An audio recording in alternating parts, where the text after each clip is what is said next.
Welcome to episode 2 of Posi-TV. Today we're gonna go to a park. We're gonna show you a really cool game to play on your tablet. We're gonna learn about some new animals. We're gonna read books. We're just gonna have a lot of fun. So thanks for stopping by and welcome to Posi-TV.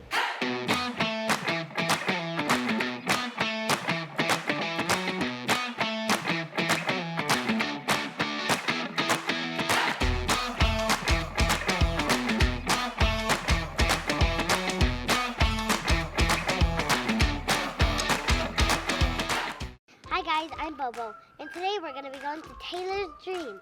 So let's go check it out.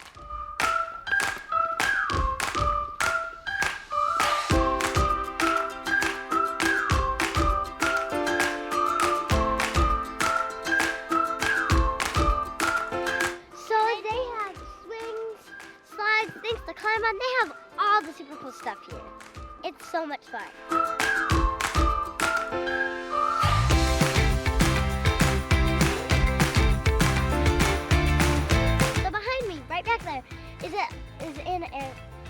Is an electronic device that allows you to play really fun games.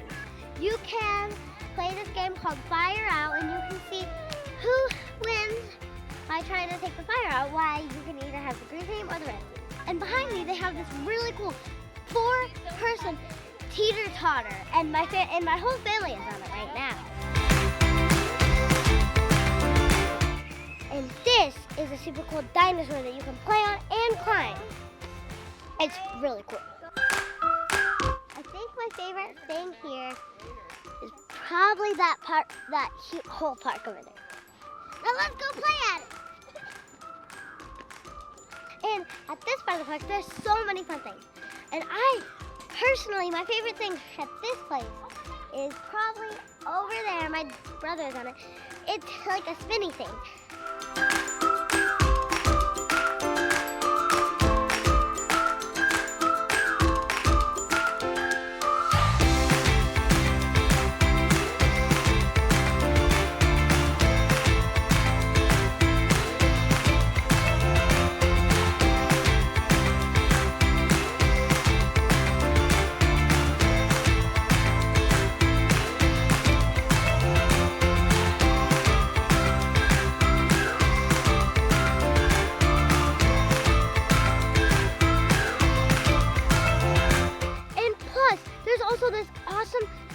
There's this awesome grassy area with walking trails, picnic tables, and you can play in this huge grassy area wherever you want. You can play tag, you can play hide and seek, you can play anything here.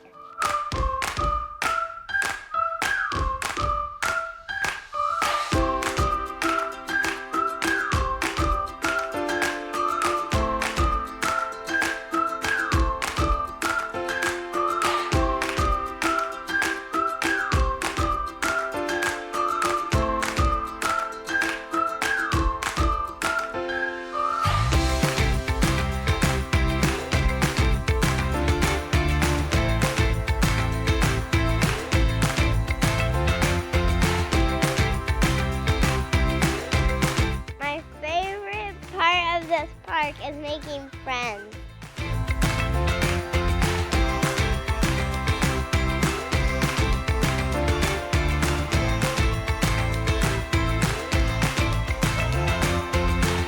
My favorite thing is the number. Yeah. So now we're leaving Taylor's Dream, and Taylor's Dream is one of the funnest places ever. And that's it. So bye. Why did the banana go to the doctor? Because it wasn't peeling well. Why couldn't the astronaut book a hotel on the moon? Because it was full. What did the wolf say when it stubbed his toe? Ouch! What do you call an old snowman? Water. What is a pirate's favorite letter?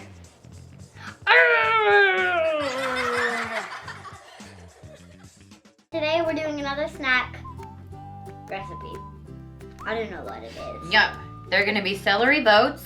Oh my gosh! And you can use cream cheese or peanut butter for the filling.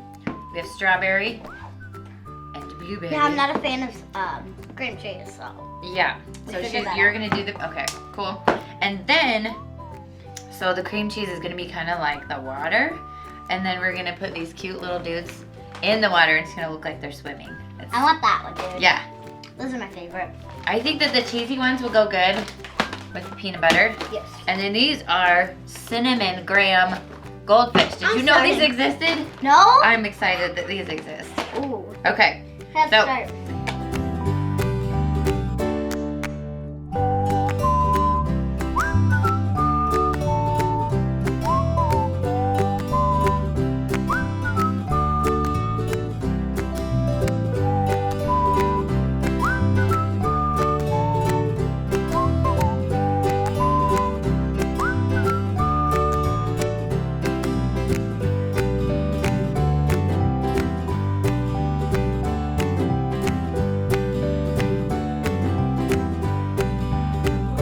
These are good. No. They're like really good. No.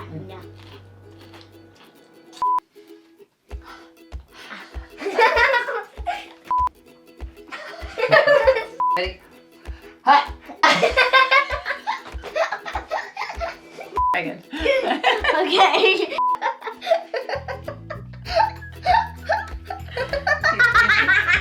These ones are gonna be fun.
Today, we are going to do a meditation on setting your intentions.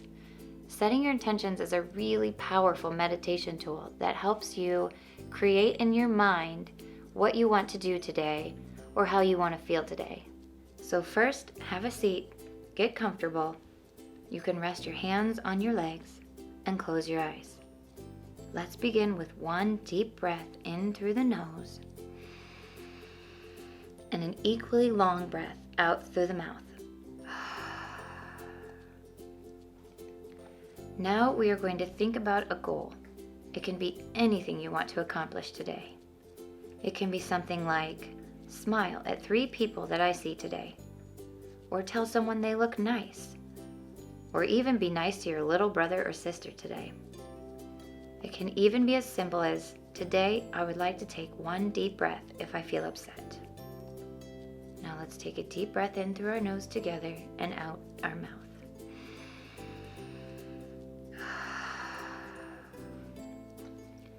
Now we're going to envision that intention, that goal that you've thought of in your mind, as a big bouncing ball coming towards you. Take a deep breath in and breathe out. That goal of kindness or smiling, giving someone a compliment, or that calm breathing self is coming at you inside a big squishy bouncing ball, and you catch it. Take a deep breath in and breathe it out. Now give that big squishy bouncing ball a hug and hold it as tight as you can. Now breathe in and out and smile.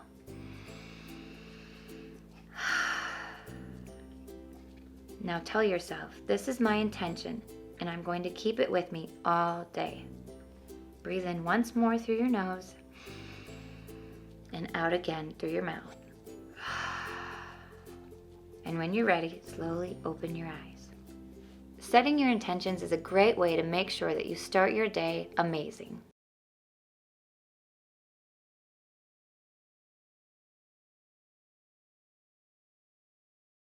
To Gabe, Alex, Shai, Dylan, Logan, Charlie, and Eric. Man, that's a lot of kids. Worst day ever. Edgar Grape was a sad unicorn. He was having a bad day. Actually, he was having a horrible day. The worst day ever. First thing this morning, Edgar woke up and realized he was late for his yoga class. He trotted as fast as he could to class, but on the way he tripped over a stone and stubbed his hoof. Edgar cried out in pain. Ouch! Oh, why are these bad things happening to me? It's not fair. Edgar was angry and hurt. He did not like this day one bit. In the afternoon, Edgar went home for lunch. All he had been thinking about was some warm tomato soup. When he opened his pantry, he realized he had no tomato soup. "Aw, man," Edgar sighed. "This is just great. Nothing was going Edgar's way today. I can't catch a break," he muttered to himself. He found a can of chicken noodle and heated it up as he scoffed about not getting his way. His forelock was frazzled by mid-afternoon. He was snorting and stomping his way to the park, where he was going to sit and scowl by his favorite tree. As Edgar walked, all he could think about was how terrible his day had been. He woke up late, tripped on his way to yoga, didn't have any good food to eat, and now he just knew that when he got to his favorite tree, it wouldn't be nearly as special as he remembered. "I just have the toughest life of anyone," he said to himself. He was so wrapped up in his grumpy thoughts that he barely heard a faint call for help. Edgar looked around, wondering if he had imagined it. He started off down the path, but there it was again. Someone was definitely calling for help.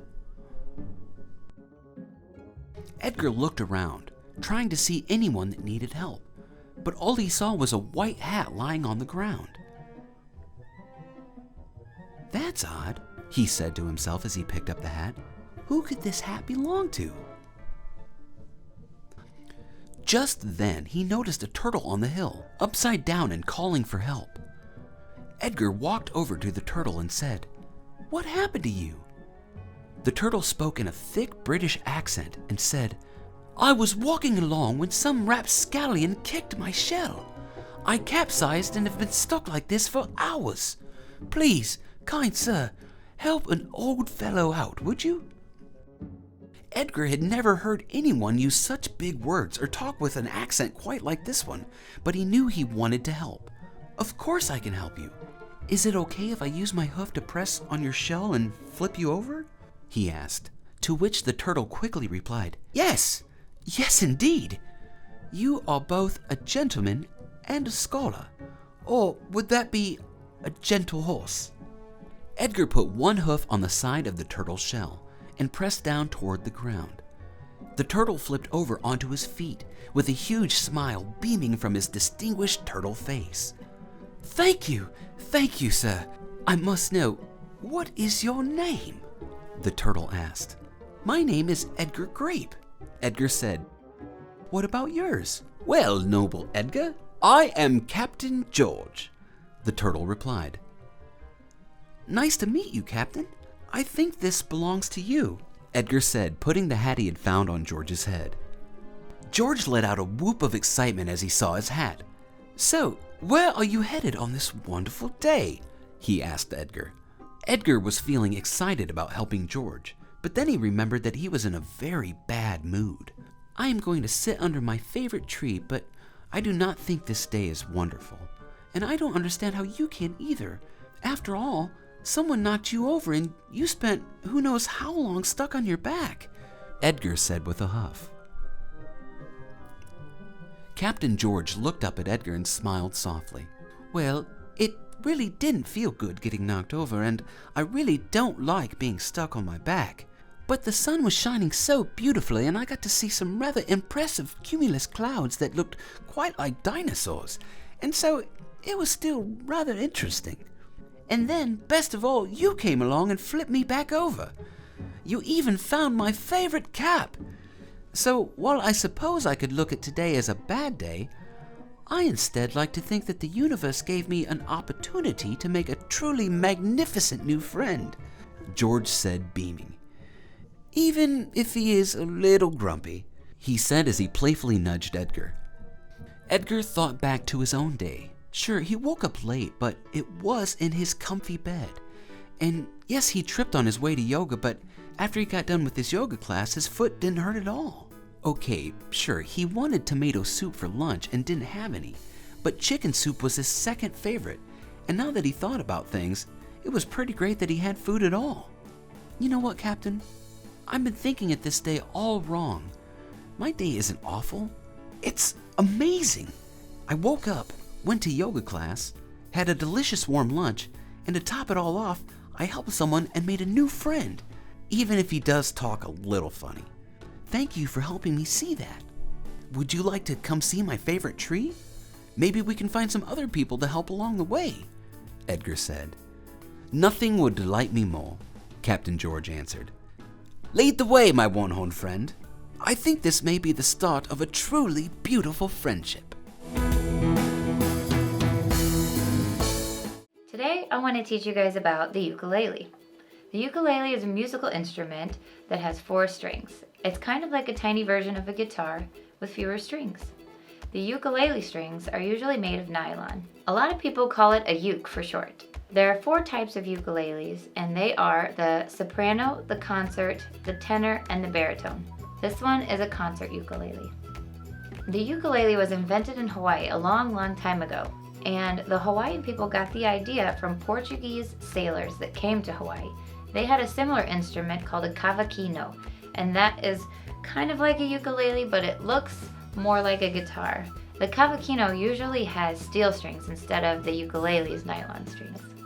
The ukulele is used a lot of times for happy, upbeat songs because it has a really nice light tone to it. The notes of the most common type of ukulele is G, C, E, and A.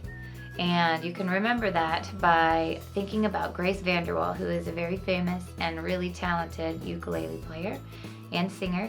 And her mnemonic device for remembering the notes is Grace chews every apple. And each of those words starts with the letters that you need to remember.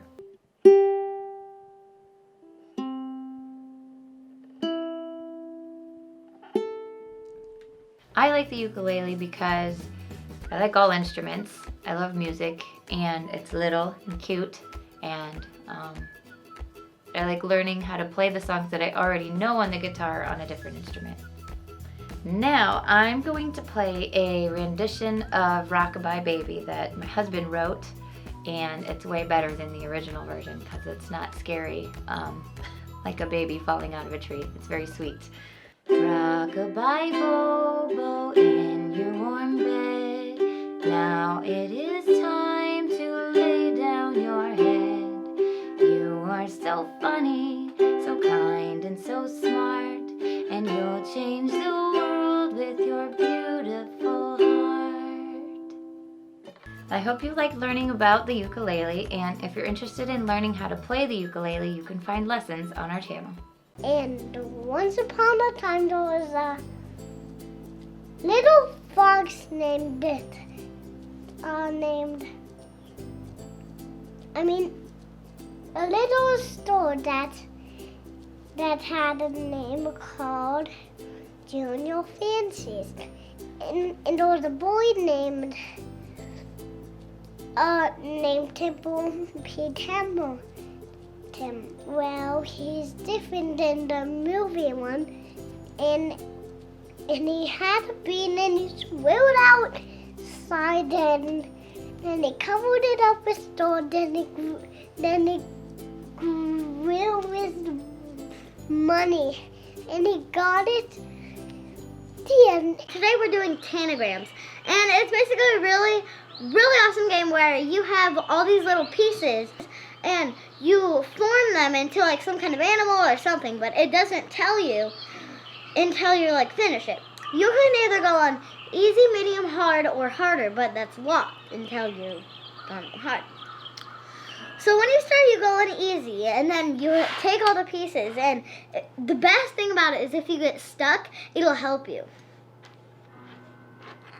So, alright, like that. So I got stuck. Okay, I did that. So right now we're making a horse. Now, you are supposed to go like that.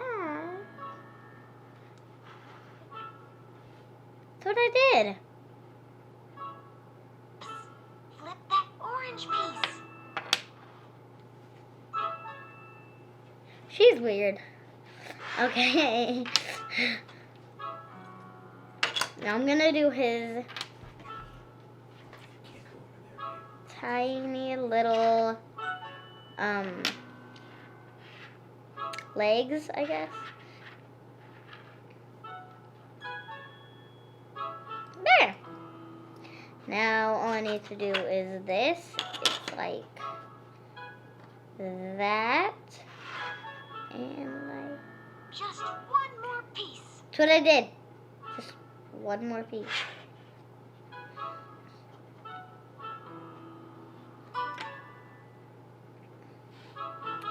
Okay. Bam, it's a horse. Okay. Okay. She said there's a castle ahead and there's something inside. Or she said, I wonder what's inside. I just think it's so cool that you can make so many different things out of just 7 little pieces. It's just so cool. Okay. Okay. I'm doing it. I'm doing it. Yeah. There. Now I will take these 2 and put one like that and one like that. I have no idea what I'm making here. And one like that. One can kind of go like, yeah, it'll like this, go like that, and then this can. Almost there. That pesky orange piece again.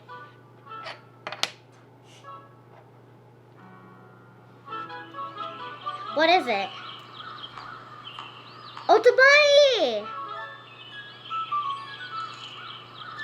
So, this is Tanagrams, and this is a really fun and educational game.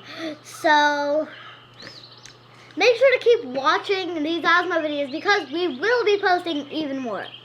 Hey kids, welcome back. Curtis the Koala here, and today we're going to be talking about the long-legged fella, the giraffe. That's right, everybody knows him. He's got a long neck, he's got spots, he's got a long neck. Did I tell you? He's got a really long neck. Crikey. Now, welcome to Posi-TV. Today we hope to teach you some things you might not know about these amazing animals. Giraffes reach an average height of 16 to 18 feet. They live primarily in the sub-Sahara region of Africa. Their long necks help them reach leaves and twigs that other animals can't, which is a good thing because an adult giraffe can eat over 100 pounds every single day. Crikey! Most of you have probably noticed the small bumps on the giraffe's head. These are called ossicones, and male and female giraffes each have them.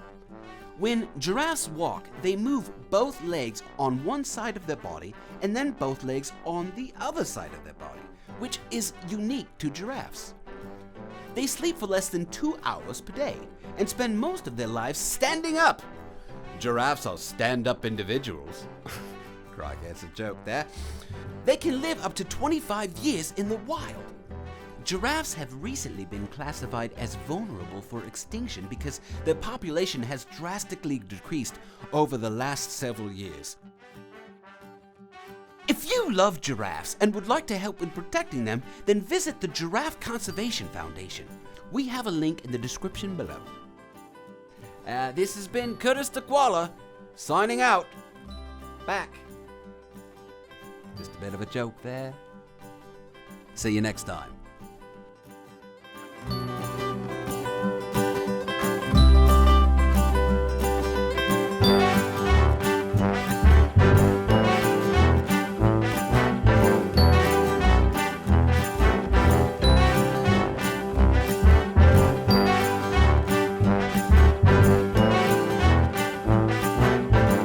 So we hope you enjoyed this week's episode, and make sure to check back for a new episode every Saturday. And until next time, just remember to stay positive.